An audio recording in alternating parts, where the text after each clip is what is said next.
Dalawang korona lang ang atin pong napag-aralan. Una po ay ang korona ng buhay. Tinalakay natin yan last Sunday.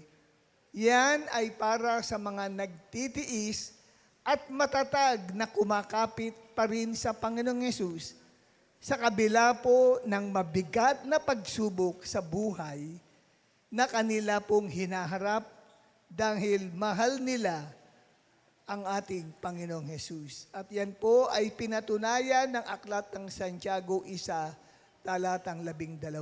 That was our topic last Sunday. Ang sabi, pinagpala ang taong nananatiling matatag sa gitna ng pagsubok, sapagkat kung siya'y magtagumpay, tatanggapin niya ang korona ng buhay na ipinangako ng Panginoon sa mga umiibig sa Kanya. At ang ikalawa pong natalakay natin in our previous discussion ay ang koronang hindi nasisira o nabubulok. Ito po ay para sa mga Kristiyanong na nagpapairal ng self-discipline o self-control sa kanila pong Christian life.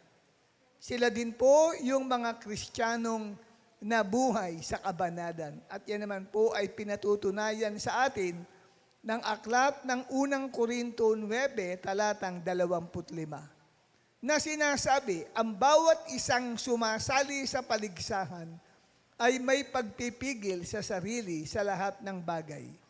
Ginagawa nila yun upang magkamit sila ng putong na nasisira, ngunit tayo ay putong na hindi nasisira. So yan po yung dalawang previous crowns that we have discussed. Kasi ang theme na tinatalakay natin is about eternal judgment. At dito sa eternal judgment na ito, tinatalakay natin ang one type of judgment, which is the judgment seat of Christ. Hindi para hatulan o i-judge kung papasok sa langit o hindi ang isang mananampalataya ni Kristo, kundi upang maggawad ng gantimpala o pagkalugi doon sa isang mananampalataya niya na nagsiserve sa Kanya. Kung kaya tayo mga Christians, meron pong nakalaan na 6 na korona na gustong ipagkaloob sa atin ng Diyos. Katulad ng previous na tinalakay ko na 2 korona.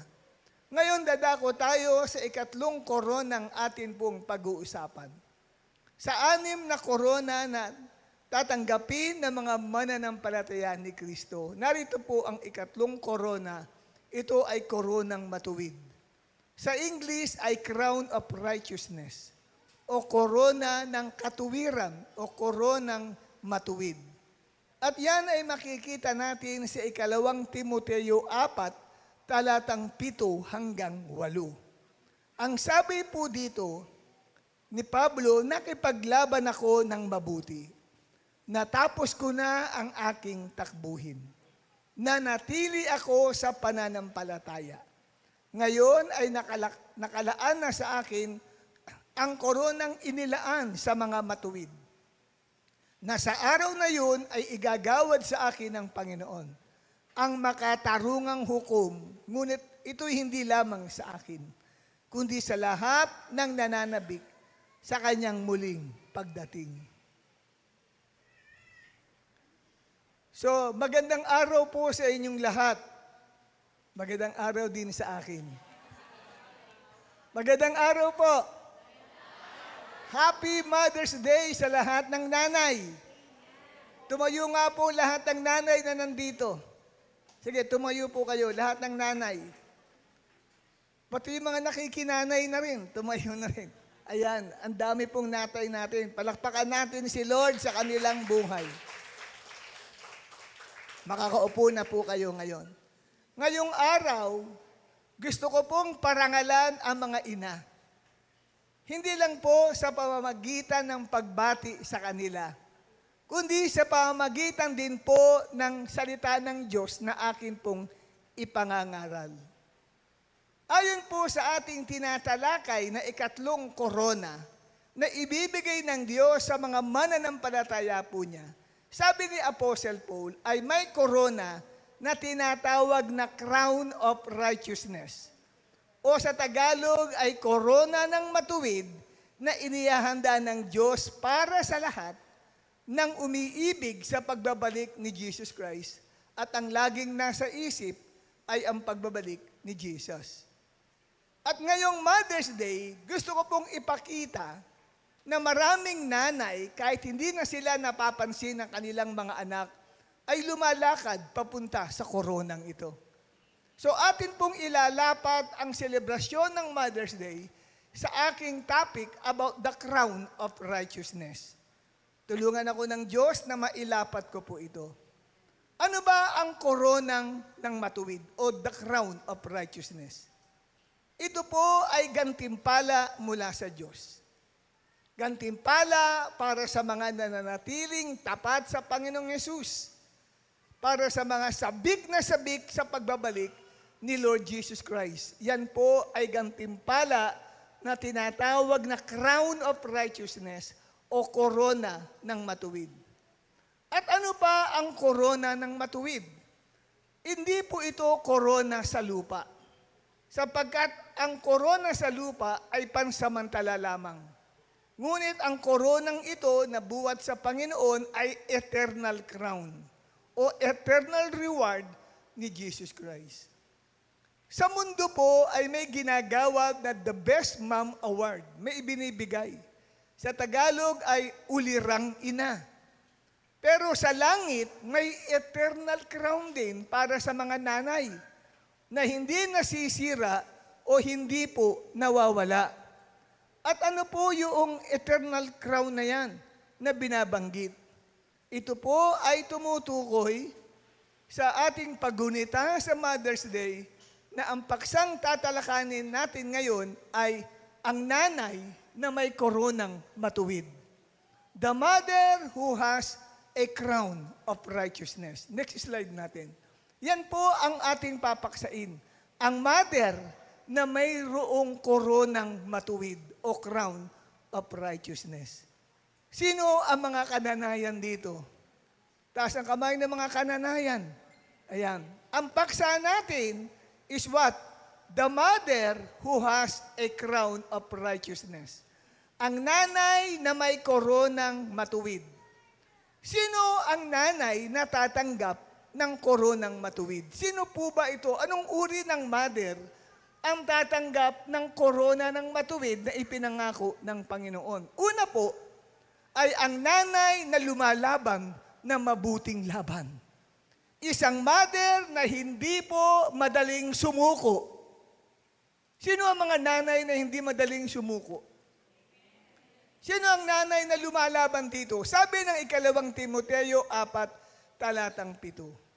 Bago sabihin ni Apostol Pablo na siya ay bibigyan ng Panginoon ng koronang matuwid, ay ito muna ang kanyang pinahayag. Sabi niya, nakipaglaban ako ng mabuti.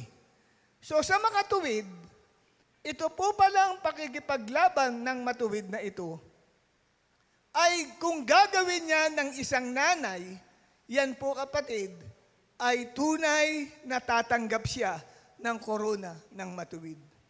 Ang pagiging nanay ay hindi madali. Tama po ba ako, mga nanay?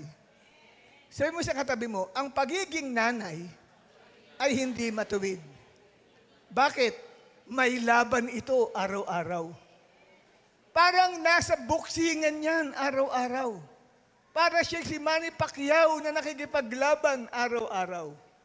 Saan siya nakikipaglaban ang isang nanay? Maraming siyang mga pakikipaglabang ginagawa ang isang mother. Una po ay nakikipaglaban siya sa pagod. Amen? Sino mga nanay dito pagod na? Pero hindi sumusuko. Ito yung walang katapusang pagod ng magulang o lalo na ng nanay, hindi lamang po pagod sa katawan, lalo na matindi yung kapaguran sa damdamin at isipan. Unahin natin ang kapaguran sa physical na katawan. Alam niyo po ba na ang isang ina ay parang caregiver sa kanyang tahanan? Bakit naging caregiver ang isang ina? sapagkat abala yan sa pag-aalaga, lalo na sa kanyang mga anak. Ang isang ina ay para ding maid o katulong sa isang bahay. Dahil po sa gawaing bahay katulad ng luto, laba, at linis. Yan ang ginagawa ng isang ina. At ang mga mother ngayon o mga women ngayon, lalo na women's mother, sila po ay hindi sa bahay lang. Marami na ngayon mga women's mother na nagtatrabaho. Hindi lamang po ang mga kananayan ay caregiver at maid sa kanilang tahanan. Sila rin ay nagiging provider. Lalo na kung working mom. So sa kapagurang yan, kapatid, wala tayong nakikitang mother na sumusuko. Amen po ba? Nilalabanan nila yung pagod. Una, pagod sa physical na katawan. Ikalawa naman po ay kapaguran sa emosyon. Sino mga nanay dito na nakakadama ng kapaguran sa kanyang emosyon? Sapagkat sa pag-aalaga po ng damdamin ng pamilya, yan po kapatid ay tungkulin ng isang mother. Ang mother ay tagapakinig, tagaayos ng conflict sa family dahil minsan ang mother po ang lumalabas na referee. Pag nag-aaway ang mga anak, pumapagitna yan at nagiging referee. Okay? Tama po ba ako? At para din siyang nurse. Ang mother ay katulad ng isang nurse na nag-aalaga sa kalusugan ng kanyang mga anak. Ang daming trabaho ng mother, kaya talaga, matindi talaga ang laban sa pagod. Hindi lamang po kapaguran sa physical na katawan, hindi lamang ang nilalabanan ay kapaguran sa damdamin. Siyempre nga naman, pag nag-aaway sa family, ang mother, diba, grabe yung damdamin nun. Nakita niyo yung mga anak niya, nagsasabunutan, nag-aaway, nagbabatuhan, iiyak yung isa. Pag iyak ng isa, hindi papayag, kailangan umiyak din siya. At yung nanay, biglang gigit na yan. Tika, sandali yung mga anak ko kayo mag-aaway. Ganun po ang nanay. Hindi lamang po kapaguran sa physical ang nilalabanan ng isang ina. Hindi lamang po kapaguran sa emosyon ang nilalabanan ng isang ina, kundi kapaguran sa isip o mental. Kasi ang nanay po, laging nag-iisip yan. Isa sa iniisip niyan, ano kayang iluluto ko na paborito ng anak ko? At ano kaya ang ibabao ng anak ko ng pagkain sa school? Nag-iisip kung saan kukuha ng ipapamasahe ng anak o ibabao ng anak sa school. Ang anak lagi nag-iisip, lalo na kung nasa school na ang anak niya, kamusta kaya ang anak ko? Ano pa kaya ang kulang para sa kanila? Ganyan po ang isang ina. Hindi porke mga anak, tayo ay wala sa bahay, wala na pakialam ang mother sa atin. Magugulat ka na lang, nasa school ka, bigyan na palabas ka, nakita mo ang nanay mo, nakatayo na doon. Hindi pa naman labasan, pero sumisilip-silip na ang nanay mo sa iyo sa school. Ganyan kapatid, ang kapagurang mental ng isang nanay. Ang nanay ay parang on duty yan, 24/7. Kahit gabi, kahit pagod na, babangon ang nanay mo para asikasuhin ka. Amen po ba kapatid? Nagkakaintindihan po ba tayo patungkol sa nanay? Yan ang isa sa laban ng nanay. Laban sa pagod. Ang ikalawang laban ng nanay ay laban sa worry. Alalahanin. Isa yan sa hinaharap ng isang ina. Ito ay pakikipaglaban ng isang ina laban sa takot, kaba, at kadalasan ang nanay ay nagkakaroon ng overthinking tungkol sa kalagayan ng kanyang pamilya. Hindi ito isang beses lang. Araw-araw itong nangyayari sa isang ina, kahit magtanong kayo sa sino man sa ina rito. na ang isang ina ay laging nagwo-worry una sa kaligtasan ng kanyang mga anak. Nagwo-worry ang isang ina kung ligtas ba ang anak niya sa school. Pag nasa bahay yan, maaalala niyang anak niya, ligtas kaya siya doon? May masamang kayang barkada itong nasasamahan? Makakauwi kaya siya ng maayos? Kadalasan, wala pang ang nangyayari, ang isang nanay nag-iisip na agad ng isang worst case scenario. Wala pa nangyayari, iniisip niya agad, baka ito na mangyari sa kanya. Lalo na pag nagkasakit ang isang ina. So makita ho natin, ang nilalabanan niya ay hindi lang pagod, ang nilalabanan niya ay worry. Nagwo-worry din ang isang nanay sa financial needs ng pamilya. Sapat ba ang pera namin sa buong buwan? Kasi kadalasan na nagbabudget ang nanay. Sino taas ang kamay ng mga nanay na siya nagbabudget sa family niya? Sige, taas ang kamay para makita natin. Ayun, no? Para malaman nila na hindi ako nagbibiro o hindi ako nag-aalatsamba sa binabahagi ko. At isa pa, sa alalahanin ng isang ina, makakabayad kaya kami sa upa sa bahay? May bayad sa tubig, kuryente, tapos nag-aaral pa ang anak mo, magbabayaran ang tuition fee. Inaalala din ng isang ina, may makakain pa kaya kami bukas. Kaya ang isang ina, may pressure po yang nararamdaman. Ano yung pressure? Gusto niyang mabigyan ng maayos na buhay ang pamilya niya. Lalo na ang kanyang anak. Kaya may mga ina na grabe, hindi lang po nag-aasikaso sa bahay, nagta-tupperware pa yan. Nagbebenta ng tupperware.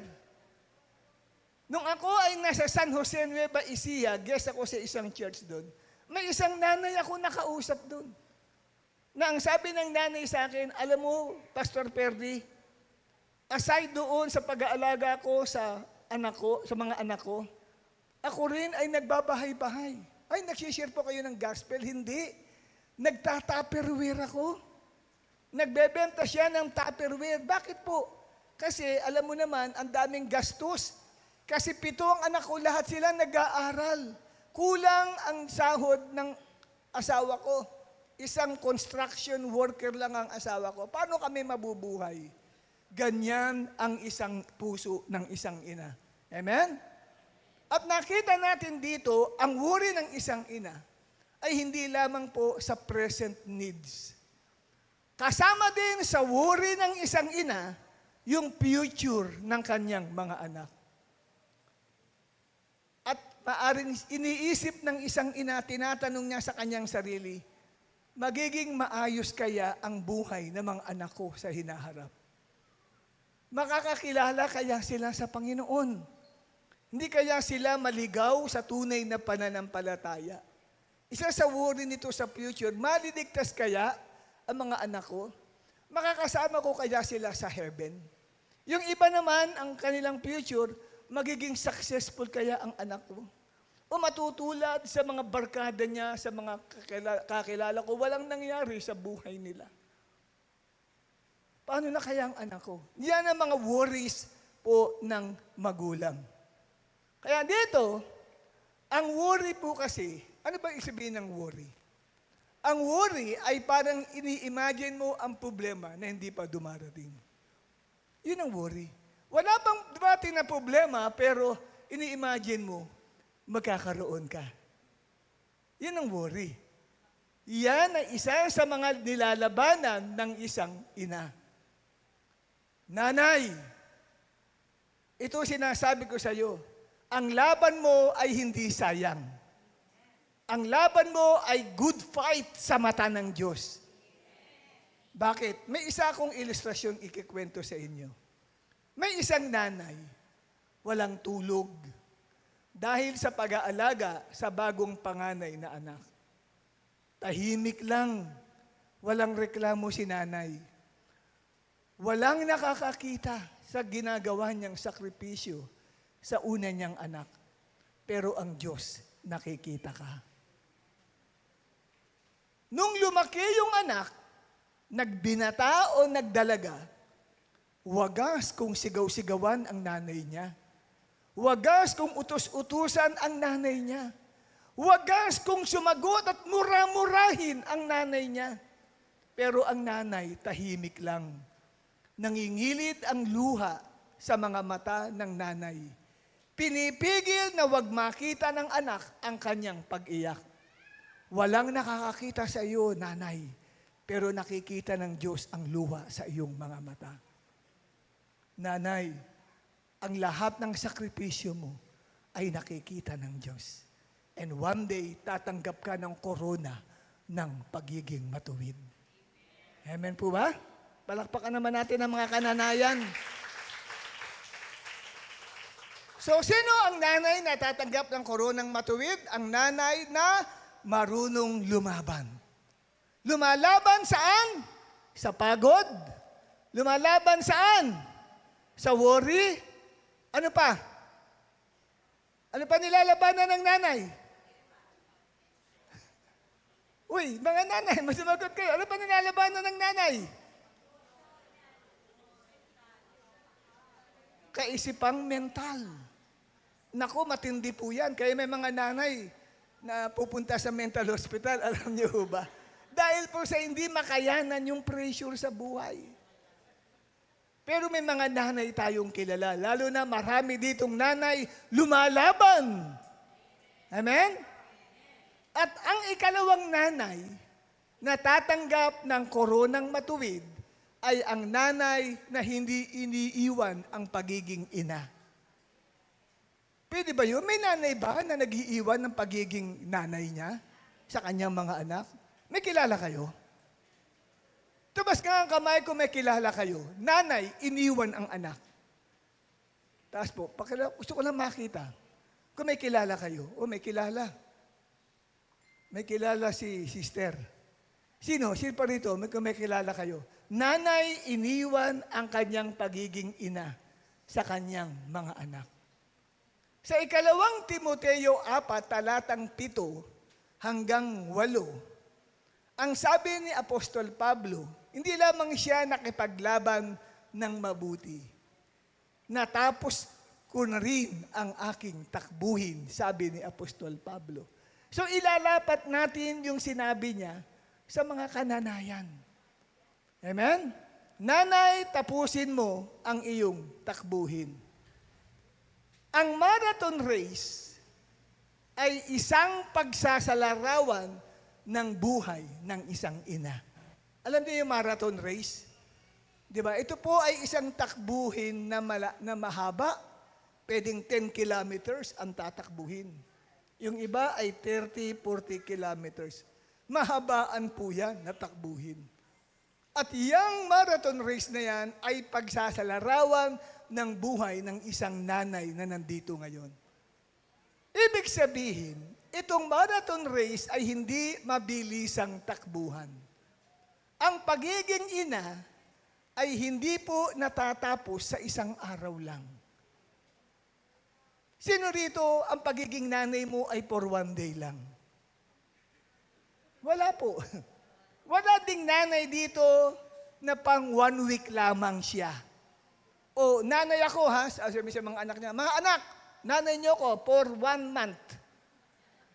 For 1 year lang ako nanay niyo. Pagtapos yan, ibang ko na kayo. Walang ganun. Amen? Ang calling ng mother is a lifetime calling. Sabi mo, lifetime. Kalabitin mo ang katabi mo, sabi, nanay ka ba? Alam mo ba, ang panawagan ng Diyos sa iyo sa pagiging nanay ay lifetime. Araw-araw may ginagawa ka sa bahay, araw-araw may inaalagaan ka, araw-araw kang nagsasakripisyo sa iyong mga anak. Maaring may mga araw na gusto mo nang huminto. Ayoko na, pwede ba mag-resign sa pagiging nanay? Kasi pagod na ako. Pero hindi, tuloy ka pa rin sa pagiging nanay.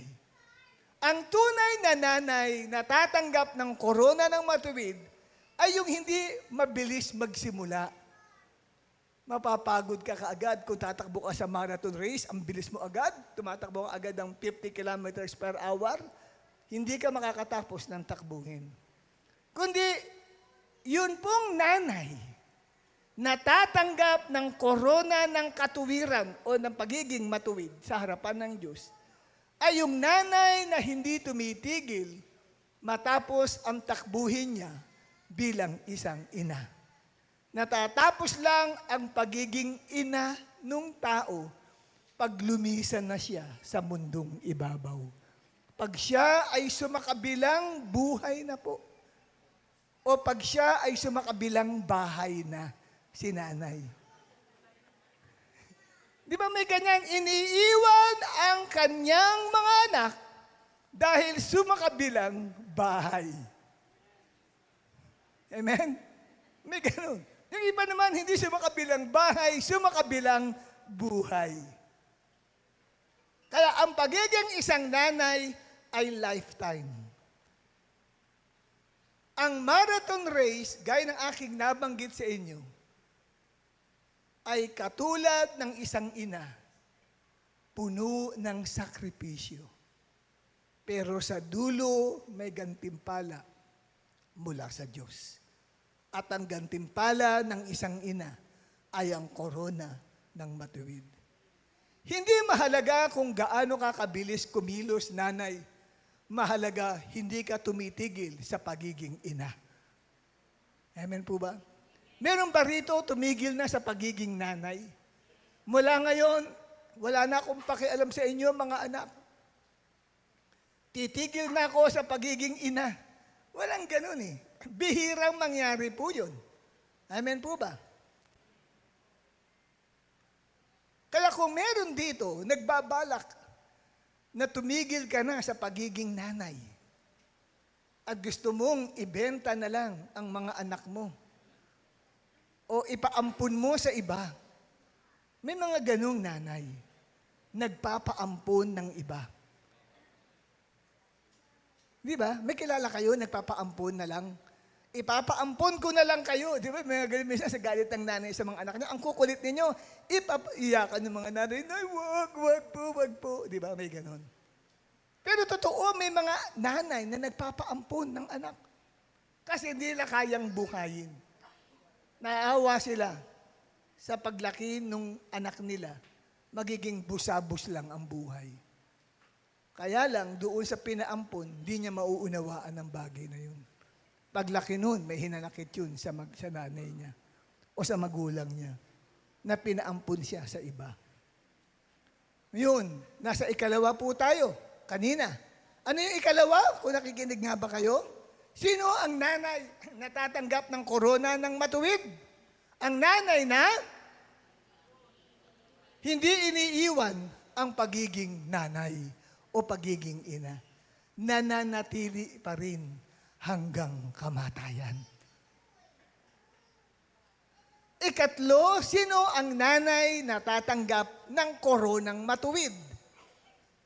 Ikatlo ay ang nanay na hindi nag-iiwan ng kanyang faith kay Lord. Mga kananayan na narito, huwag niyong iiwan, hindi lang ang anak ninyo o pamilya ninyo, huwag niyong iiwan ang inyong pananampalataya kay Kristo. Sa ikalawang Timoteo, Kabanata 4, talatang 7-8. Ano yung ikatlong sinabi ni Pablo, bakit siya tatanggap ng koronang matuwid? Ang sabi niya, nanatili ako sa pananampalataya. Ganito rin dapat ang puso ng isang ina. Sa dami ng mga problema at mga ginagawa o iniintindi ng nanay sa bahay, ang nanay ay hindi dapat nakakalimot na pumunta sa church para sumamba sa Panginoon, lalo na pag Sunday. Mga nanay na narito, pinapaalalahanan ko kayo, huwag kayong bibitaw sa inyong pananampalataya. Dapat pag Sunday, nasa church ka. Dalawa lang ako narinig ko nag-amen eh. Ulitin natin, take 2. Nanay, dapat pag Sunday, nasa church ka. Parang mahina-hina pa din. Ikalawa, kahit ikaw, tubig.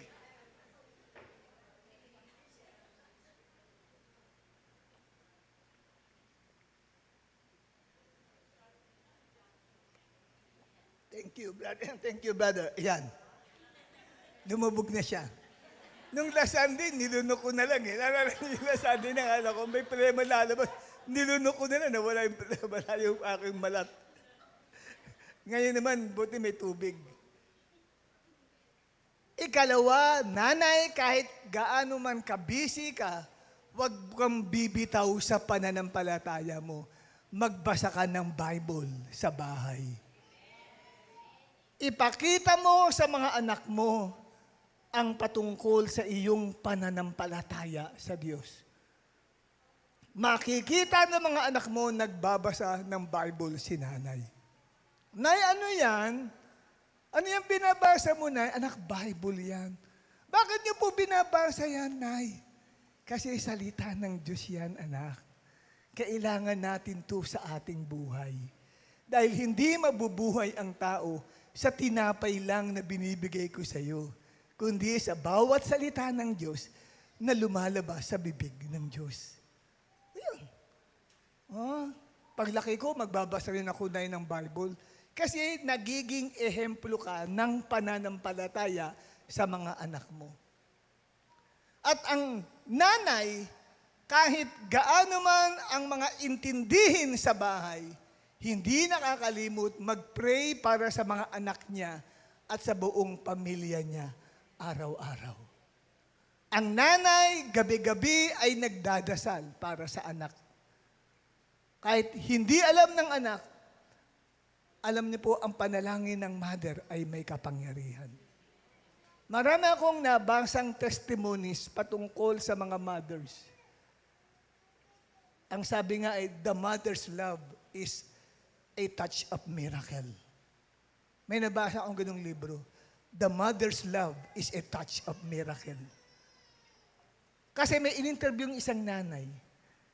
Paano niya na itaguyod ang 11 anak niya na nakatapos lahat ng pag-aaral at nagkaroon ng magandang kinabukasan. Kaya nagkaroon ng piging bilang pagpaparangal dun sa nanay. At nang interviewin siya, ang sabi niya, ina-attribute ko ang success sa mga anak ko. Hindi dahil sa karunungang meron sila na bigay ng Diyos, kundi dahil sa mula pa ng mga pinanganak yan, wala kong ginawa araw-araw, kundi ipanalangin sila sa Panginoon. Iiyak ko sila lagi sa Diyos na ingatan sila ng Panginoon, maging successful sila sa kanilang buhay. Kahit sabi niya, antok na ako, patuloy akong nananalangin gabi-gabi sa kanila. Pagising na pagising niya sa umaga, prayer agad para sa mga anak niya. For their protection, for the wisdom. Pagpasok nila sa school, kailangan nila ng wisdom ng Diyos, sabi niya. Hindi nakikita ng mga anak yung panalangin ng nanay. Kaya nung 11 anak niya na naging mga lawyers, doctors, ang iba, architect, nung sila'y magsalita, kasi mga gumraduate na mga summa cum laude, magna cum laude, sabi nila, magkapasalamat kami sa nanay namin. Alam namin, di namin alam na ang nanay namin, ang puhunan niya ay luha para sa amin. Luha, sabat minsan nakita daw niya, nang dumilat siya magising tong 7 years old na anak niya, panganay nung araw. Nang dumilat to, nakita niyang nanay niya, nagpapatong ng kamay sa ulo niya. Tumutulo yung luha ng nanay niya.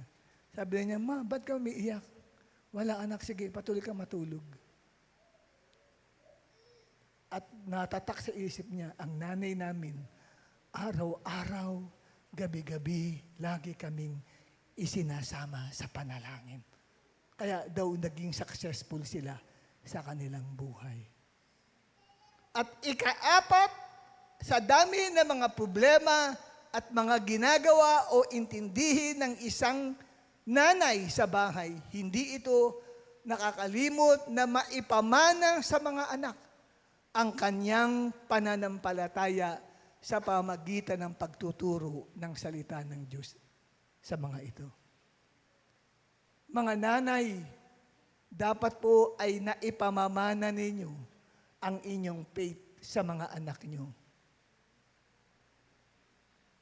Huwag niyong isipin, di bali anak, may lupa naman ako sa probinsya, yun pamamana ko sa iyo yun. Yung minana ko sa mga magulang ko. Maganda yun. Meron kang maipamamanang physical o material. Pero dapat meron kang maipamamana something that is very precious at hindi basta nawawala. Yun ay ang pananampalataya mo, na isasalin mo ito sa iyong mga anak. Mababasa natin sa 2 Timoteo 1, talatang 5. Ang Lola Lois ni Timothy ang unang nagkaroon ng tunay na pananampalataya sa Diyos. Si Lois. Siya ang unang nagtanim ng faith sa family. At ang faith ay po pwedeng magpasalin-salin sa ibang generation na ipasa yung faith na yon na ni Lola Eunice sa anak niya na si Eunice. At ito ay later on na ipasa kay Timothy ng nanay niya. Paano ito naipasa? Sa 2 Timothy chapter 1 verse 5. Mababasa natin sa 2 Timothy chapter 3, 14 to 15, atong sulat ni Pablo kay Timoteo. Ngunit ikaw, sabi kay Timoteo, magpatuloy ka sa mga bagay na natutuhan mo at matibay mong pinaniwalaan. Yamang kilala mo ang mga nagturo nito sa iyo.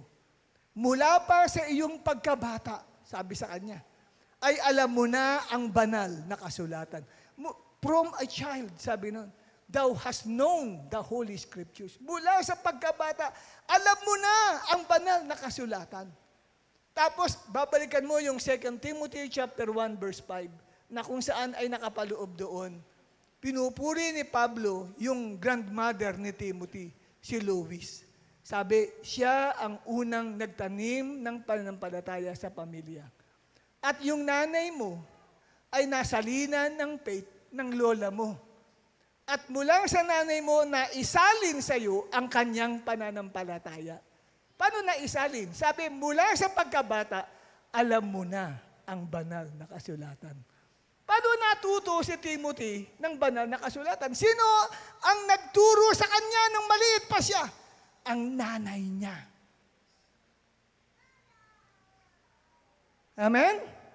Kaya yung mga nanay na gumagawa noon ay may nakahanda sa kanilang koronang matuwid sapagkat naisalin nila ang pananampalatayang yun. At alam ko, ang mother ko, si Rosita Baga, ay tatanggap ng korona ng katuwiran. Kasi ang pampatulog niya sa amin tuwing gabi, nung kami mga maliliit pa lang, naalala ko 3 years old. 3 years old, alam ko na nangyayari. 3 years old pa lang ako eh. 3, 4, 5, 6, 7, hanggang sa kami ay nagbinata. Kikwentuhan niya kami ng istorya patungkol kay Abraham. Hindi titigil yung at hindi kami natutulog. Pag huminto siya, nagigising ako, Nay, continue pa. Kita ko nanay ko, gusto ko na matulog, kaya lang, continue pa siya. Hanggang sa napunta na kami sa 12 alagad ni Jesus kasi ang layo ng nilakbay. Dahil nakikinig akong ganyan. At nabuo sa isipan ko, sabi ko, gusto kong makilala ang tunay na Diyos ng Israel. Bata pa lang ako, napamahal na sa akin ng Israel. Kasi dahil sa kwento ng nanay ko sa Bible. Kaya uli ako nagbabasa ng Bible, pero alam ko na ang istorya ng Bible through my mother. Hindi nakapagtataka kung bakit na anayahan ako sa isang Bible study. Ang dali kong tanggapin yung turo sa Bible. Kasi nataniman na ako ng mother ko. Naisalin niya yung faith niya sa akin. Kaya alam ko, sa araw ng judgment seat of Christ, lahat ng believers ni Christ, tatayo sa harapan ng hukuman ni Kristo para maggawad ng gantimpala. Naniniwala ako, isa ang pangalan ng nanay ko na tatawagin sa harapan ng entablado ng kalangitan para tumanggap ng korona ng matuwid. Bakit? Naisalin ng nanay ko ang kanyang faith sa akin. Yung iba ko mga kapatid, ewan ko, ano nangyari sa kanila. Ay, sa pantulog na nila ako, gising pa ako eh. Amen? Kaya mga nanay dito, importante pong masalina ninyo ng pananampalataya ang inyo pong mga anak. Kaya mga nanay, turuan mo ang mga anak mo ng salita ng Diyos habang bata pa lang yan. Kasi pag tinuruan mo yan na matanda na, marunong na pong mga tuwiran yan sa'yo. Ang ginawa ng nanay ko sa aming magkakapatid ay naikwento ko sa inyo. Naikinwento nga po sa amin ang story ni Abraham hanggang sa dumating sa Panginoong Jesucristo. Kaya dito nakita ko po kapatid na napakahalaga na tayo po ay natuturuan ng ating mga nanay. At ikalima, mga nanay, akayin ninyo ang mga anak nyo na sumama sa gawain ng Panginoon. Huwag niyong iiwan ang mga anak nyo sa bahay. Umpisahan mo sa modeling. Nakikita dapat ng mga anak mo na nagbabasa ka ng Bible, hindi lang sa church. Ipakikita mo na nagdadasal ka kay Lord kahit walang nakakakita. Nasa kwarto ka, mamaya lalapit si anak mo, humingi ng pera, nagpipray ka. Parang nanay ko din nung araw, hingi ako ng pera. Nakita ko nagpipray, mababa kasi luwa ng nanay ko, umiiyak eh. Ako, nay, inaano ko pa siya eh. Nakaganon nanay ko, inatanggal ko yung kamay, ako, nay, pera. Pero ako pinapagitan ng nanay ko, tuloy lang siya. Mamaya yung bibig niya gumaganon-ganon, umuhigit ang pera, ayan, anak. Pero hindi ko makalimutan yun, na nagpipray. Sabihin, nagpapakita siya ng modeling. At ipakita mo, nanay, na excited kang dumalo ng gawain. Na hindi ka nahadlangan ng anumang okasyon sa family sa pagdalo mo sa gawain. Makita ng anak mo sa iyo. Kahit dumating sila auntie, sila uncle sa bahay, sasabihin ng nanay mo, anak, sama ka sa akin, pupunta tayo sa church. Ay, andito sila auntie. Hayaan mo muna sila dito, nagpapahinga na lang muna sila. At lalakad kayo. Hindi yung, anak, hindi mo tayo dadalo sa church ngayon. Dinalo tayo ng mga auntie at uncle mo at ng lolo at lola mo. Kaya wala muna tayong church ngayon. Wag, mali po yun. Dapat ipakita mo, kasi sasabihin mo sa mga lolo at sa mga nanay mo, na dito muna kayo ha, kasi sasamba muna ako kay Lord. Babalik din ako. Babalikan ko kayo pagtapos ng church. So, ang anak mo, napamulat sa kanya, mahalaga ang maglingkod sa Panginoon. Yung faith na meron ka, na isasalin mo. Yun ang magandang legacy na isasalin mo sa anak mo. Ang kahalagahan ng paglilingkod sa Panginoon. Amen? Mahalaga po yan. At lalo na po kapatid, no, kung meron kang mga anak at gusto mong matuto ng gusto, dalhin mo sa Kids Care Ministry. Amen po ba? Matututo silang manalangin doon. Matututo silang magbasa ng Bible. Matututo silang mag-worship kay Lord. Kaya magugulat ka nilang nanay pag nakita nila yung anak mo, pagbukas ng kwarto, nakataas ang kamay at nagwo-worship. 5 years old pa lang ito. Saan niya natutunan yun? Sa Kids Care Ministry. Hindi yan natuto ng pagkukulay-kulay lang. Hindi yan natuto nila, puro kulay. Natuto silang sumamba sa Diyos. Sa Kids Care, ginagawa po yan eh. Natuto silang magbasa ng Bible. Naiperam ng Bible niyo. Bakit? Kasi kailangan ko magbasa ng Bible. Saan siya nakakuha ng ganun? Sa Kids Care Ministry. Amen po ba?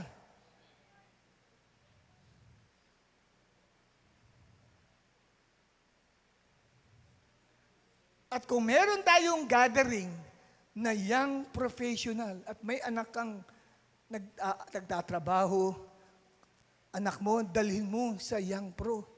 Sino ba nilalapitan diyan sa young pro? O, Mamaya, lumapit ka kay Lovely, bayad mo na yung anak mo. Pinapalista ko na yung anak ko sa Young Pro. O kaya youth gathering. May youth gathering, dalhin mo.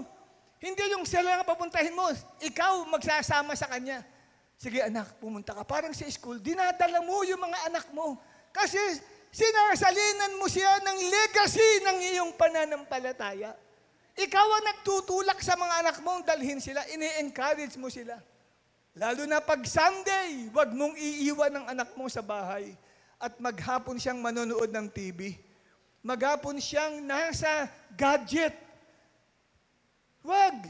Mga nanay na narito, dalhin mo sila sa gawain ng Diyos. Habat bata pa, pag matanda na yan, kapatid, mahihirapan ka na. Hindi mo na madadala yan pag matanda na yan. Tandaan mo kapatid, nanay, kahit pagod ka na, may faith ka pa rin kay God. Dalhin mo sila sa ating Panginoon. Amen? Importante yan. Nung bata pa yung anak namin na yan, si Pastor Jace, kahit ayaw niyang pumunta ng church, pinipilit namin yan. Kahit tumatakas yan sa gawain natin dito, nagpupunta sa computer shop, time ng service, pinahanap namin yan. Yan ang lagi magkasama, sila ni Maki, anak ni Sister Elisa sa computer shop. Kaya minsan nag-aaltar ko dito, nag-iiyakan. Hinahanap ko yung anak ko, nasaan si? Sabi ni mama niya, asan si Jace? Hindi na makita. Yung pinapatakbo nga yung kapatiran. Nasa computer shop, dadating sila ngayon, gumaganon sila. O sige, sumama kayo sa worship. At nakita namin, kapatid, dahil sa katyagaan, sinasama namin sa camp. After ng camp, bagamat sa camp, makulit pa rin. Dahil nagwo-worship mga kapatiran, nasa likod ako. Nakahalera lahat sila. Hindi ko lang matandaan kung sino yung kabataan din katulad ni Jace, ni Pastor Jace. Hindi pa siya pastor nun eh. Kasi he was only 13 or 14 years old. Mambabatok yan. Time na nakapikit lahat, pak! Tapos nasa likod ako, hinahanap ng ang anak ko, kunyari, mag-worship, pero mamaya pag lahat nakapikit, babatok naman sa amin. Sabi ko, ako, Panginoon, tulungan mong anak ko, hindi nagko-concentrate sa worship. Nagbubuli sa worship.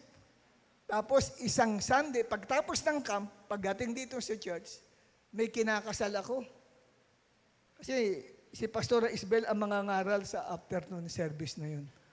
Nag-message sa akin si Brother Alex. Sabi sa akin, Kuya, mag-aalas 4 na po.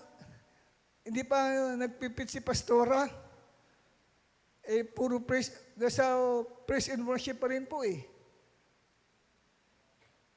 Tapos nag-text uli sa akin si Brother Alex Dison. Ayan si Brother. Tayo ka nga Brother Alex para makita nila. Nanda ako nagsisinungaling sa kwento ko. Ayan. Yan, siya po yung ka-text ko siya habang nag-o-opposite po ako ng kasala. Kasi nga, sabi ko, tapos mamaya nag-text siya, Kuya, hindi na po nakaroon ng preaching. Worship na lang. Nagiiyakan po mga kapatiran. Sabi ko, pakihanap si Jassel. Nag-message sa akin si Brother Alex, hindi po namin makita. Ako, tignan ninyo sa computer siya, paan nandoon. Wala din daw. Tapos dito, bigyan siya nag-text sa akin, nakita na po namin si Jassel. Nasaan? Nakasubsub po at iyak ng iyak. Habang nag-o-appreciate ako, ginanahan ako sa appreciating sa kasal. Sabi ko, na-born again ang anak ko. Nakakilala sa Panginoon. Yung katyagaan namin dalhin sa church, kahit ganun siya. Amen? Nag-paid off. Tingnan nyo, nagpastor pa. Naging isang magaling na mangangaral ng salita ng Diyos. Di ba? Amen? Pero kung alam nyo yung background niyan, walang ka-interest yan sa worship. Wala. Pero tiyaga lang. Laging ipinagpe-pray yan namin. Personal prayer yan ng kanyang mga magulang. Panalangin kay Lord. Minsan sa prayer namin, family, naaya pa namin yan ni Isbel. Tatlo lang kami, di ba? Na ba nagpe-pray kami? Nagpe-pray yan. Nakakahiga rin. bata pa yan, walang kagana-gana mag-pray. Kaya isipin mo, hindi magpapastor to. Amen? Pero tignan mo, nabago ang kanyang buhay sa katyagaan ng mga magulang niya. Hinihila namin parati siya sa gawain sa Panginoon. Until such time, hinipo na siya totally ng Diyos. Yan po, importante yan eh. Kaya ang role, pero kung give up kami, lousy kami magulang, sige na, alaan na lang natin, kung ayaw mo mag-church, doon ka. Doon ka sa computer siya pag Sunday. Hindi. Kaya ang laki ng role ng isang magulang. Amen? Kaya hands up ako sa aking misis. Yan ang napakatyaga. Napakatyaga ng misis ko na yan. Kailangan dalhin sa gawain si Jace. Kaya mga nanay, darating ang araw, hindi ka na pagod. Hindi ka na iiyak ng lihim. Hindi ka na mag-aalala. Dahil ibibigay ng Diyos sa iyo ang korona ng matuwid. Ikalawang Timoteo 4:8, ngayon ay nakalaan na sa akin ang koronang inilaan sa mga matuwid, na sa araw na yun ay igagawad sa akin ng Panginoon. Isipin mo, isang nanay na tahimik lang, na nagtitiis sa buhay. Then one day, tatayo siya sa harapan ng hukuman ni Kristo at sasabihin sa kanya, well done. Para sa mga nanay, tuloy lang. Huwag susuko. May gantimpala ang Diyos sa inyo.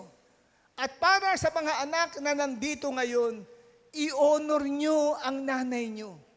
Palagahan ninyo ang sakripisyo nila ayon sa aklat ng Efeso 6:2, honor your father and mother. Yan pong utos na yan ay kalakip sa 10 utos. Siya ang unang utos na sinasabi ng Bible. Yan ang unang utos sa relasyon natin sa kapwa. 10 commandments, the first and up to the 4th commandment, yun ay utos patungkol sa relasyon natin sa Diyos. At yung 5 hanggang 10 commandment, utos yun kung ano ang dapat nating maging relasyon sa kapwa natin. At ang unang-una, maganda dapat ang relasyon mo sa nanay at tatay mo. Ang sabi, igalang mo ang iyong ama't ina. At ngayong Mother's Day, hindi lang appreciation ang gusto ng Diyos. Gusto niya lahat ng mothers ay isurrender ninyo ang mga kapaguran nyo sa Kanya, ang mga nararanasan nyong hirap ay ibigay nyo sa Panginoon. Amen? Sapagkat bakit? Sapagkat ikaw bilang isang ina, hindi mawawala ang ganti ng Diyos para sa iyo. At tayong mga anak, kung gusto daw natin, magkaroon tayo ng magandang buhay at mahabang buhay sa lupa, mahalin natin, igalang natin ang ating mga magulang. And finally, sa aklat ng Proverbs chapter 23, verse 20. Ang sinumang magmura sa kanyang tatay at nanay ay matutulad sa isang ilawan na unti-unting namamatay. Huwag nating mumurahin ang ating mga magulang. Ako dati, guilty ako dyan nung araw. Hindi pa ako nakakakilala sa Panginoon. Malulutong na mura ang tinanggap ng nanay at tatay ko sa akin. Pero salamat sa Diyos. Binigyan niya ako ng chance para maipadama ko sa kanila kung gaano sila kahalaga sa buhay ko. Yung verse na yan, na Kawikaan 20, talatang 20, ang hindi paggalang sa ama at ina ay isang napakalaking kawalan sa buhay ng isang tao. Bakit? Sapagkat maghahatid yan sa pagkapahamak at maghahatid yan sa matindi pong kalungkutan sa buhay ng isang anak.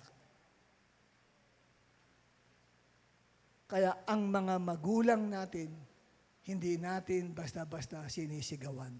Kahit mali sila. Walang perpektong nanay at walang perpektong tatay. Pero ang gusto ng Diyos, kahit hindi perpekto ang magulang mo, huwag mo silang mumurahin. Huwag mo silang sisigawan.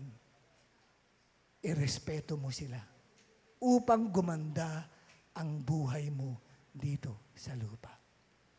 Amen? So gusto nating pagpugayan ang mga kananayan. At tayo po yumukong lahat. Okay? Mananalangin lang ako sandali. Kaya ako pinapayo po. Opo. Alam ko yun. Okay? Dumuko lang tayo sandali. Panginoon na makapangyarihan sa lahat, nawa o Diyos ang mensahe patungkol po sa korona ng katuwiran o korona ng matuwid na inilapat po namin sa selebrasyon ng Mother's Day ay gumuhit sa puso naming lahat. Lord, maraming salamat sa mga kananayan po. Sila'y regalo mo sa pamilya. Regalo mo sa mga anak, Panginoon, sapagkat sila'y nagsisilbing ilaw sa aming mga buhay. Salamat po sa kanilang pagsakripisyo sa amin. Salamat po, Panginoon, sa mga kabutihang pinadama nila sa amin. Bagamat madalas sumusuway kami sa kanila, sinasagot namin sila. Pinagtataasan namin sila ng boses. Dumating din sa akin, Lord, na murahin ko rin ang nanay at tatay ko sa hindi pagkaalam ng katotohanan.